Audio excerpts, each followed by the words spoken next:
La meditación de hoy se titula Cuando cuesta hacerlo bien. Pregunta para pensar. ¿Vale la pena hacerlo bien? Lectura principal. Primera de Pedro 3, 13 a 17. ¿Y quién es aquel que os podrá hacer daño si vosotros seguís el bien? Mas también si alguna cosa padecéis por causa de la justicia, bienaventurados sois.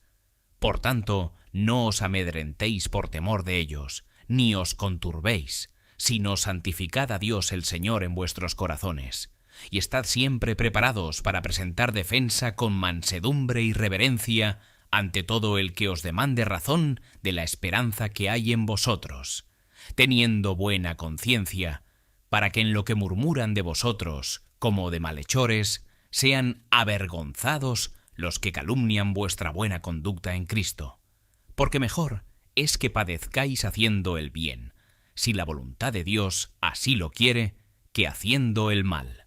Lecturas bíblicas complementarias. Mateo 5:10 a 12, Filipenses 1:27 a 32, Timoteo 3:12, Mateo 10:18 a 20, 2 Corintios 12:10, Romanos 12:17 a 21. Comentario. Hay árboles que crecen torcidos porque el viento siempre les pega desde el mismo lado. No eligieron ese viento, pero tuvieron que aprender a mantenerse en pie bajo su fuerza. Algo parecido pasa muchas veces en la vida cristiana. Nosotros querríamos que hacer el bien produjera siempre aprobación, paz y gratitud, pero no siempre ocurre así. No vivimos en un mundo favorable al Evangelio. Por diferentes razones, el mensaje de la palabra de Dios provoca reacciones adversas, y la conducta cristiana tampoco suele ser bien aceptada cuando se convierte en una luz que hace ver las tinieblas existentes en los actos de los demás. Eso era lo que vivían los creyentes a los que va dirigida la epístola de Pedro. Por ello, el apóstol les anima a seguir adelante y a mantenerse firmes, sabiendo cuál es el motivo de esa lucha. El creyente debe estar siempre preparado para defender su fe y sus principios, pero no con hostilidad ni prepotencia, no por ganar una discusión, sino siempre con mansedumbre y reverencia. A veces hacer lo correcto trae incomodidad, rechazo o sufrimiento.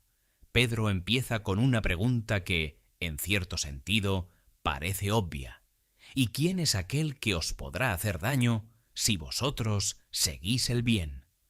En un mundo normal, hacer el bien debería protegernos de muchos conflictos, pero Pedro sabe que no siempre vivimos en un mundo normal. Por eso, añade enseguida, mas también si alguna cosa padecéis por causa de la justicia, bienaventurados sois.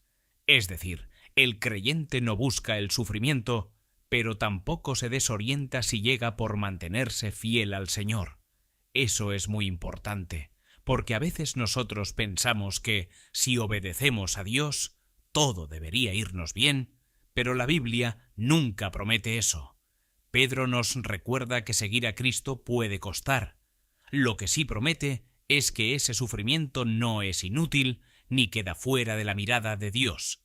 Por eso dice: no os amedrentéis por temor de ellos, ni os conturbéis. El miedo y la turbación son respuestas muy humanas cuando sentimos presión. Nos pasa en el trabajo, en la familia, en amistades difíciles o en ambientes donde la fe es mirada con sospecha. Pero Pedro no nos deja solo con una orden de aguantar. Nos da una clave mucho más profunda. Santificad a Dios el Señor en vuestros corazones. En otras palabras, el problema no es solo el miedo que viene de fuera, sino quién ocupa nuestro corazón. Si Cristo es verdaderamente santo y supremo en nuestra alma, el temor a los hombres empieza a perder fuerza. Luego añade que debemos estar preparados para presentar defensa con mansedumbre y reverencia. No se trata de ser agresivos ni de callar por cobardía, sino de dar razón de nuestra esperanza con un espíritu que refleje al mismo Cristo que confesamos. La verdad del Evangelio no necesita dureza carnal para sostenerse. Un testimonio limpio puede dejar en evidencia a quienes critican injustamente la fe cristiana. La vida no es fácil, y a veces hacer el bien cuesta más de lo que querríamos. Pero Pedro nos recuerda que vale más sufrir por hacer el bien, si esa es la voluntad de Dios, que por hacer el mal. No estamos a merced del miedo ni del juicio de los demás. Estamos delante del Señor. Y cuando Él ocupa el centro del corazón, podemos seguir haciendo lo correcto sin perder la paz. Preguntas de reflexión personal. 1. ¿Qué temores revelan que todavía doy demasiado peso a la opinión o a la presión de otras personas? 2.